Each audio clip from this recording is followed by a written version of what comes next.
জীবনে মানসিকভাবে শক্ত হওয়াটা দরকার। আপনার ভেতরটা যতই নরম হোক না কেন, বাইরে বোঝাতে হবে আপনি একজন শক্ত মানুষ। শক্ত হতে না পারলে আপনাকে প্রতিনিয়ত ঠকতে হবে।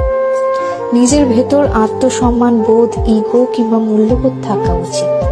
খেয়াল করলে দেখবেন যারা ঠকে যায় তারা বরাবরই নরম মনের মানুষ। শক্ত মনের কাউকে মানুষ ঠকাতে পারে না। সবকিছু রিভেঞ্জ অফ নেচার অর্থাৎ প্রকৃতির প্রতিশোধের উপর ছেড়ে দিতে নেই। কিছু বিষয়ে আপনার নিজেরও প্রতিশোধ নেওয়ার দরকার আছে।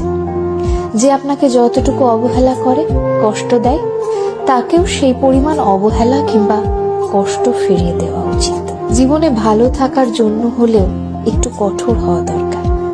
যে কোনো কিছু সহজে পেয়ে গেলে মানুষ মূল্য দিতে জানে না।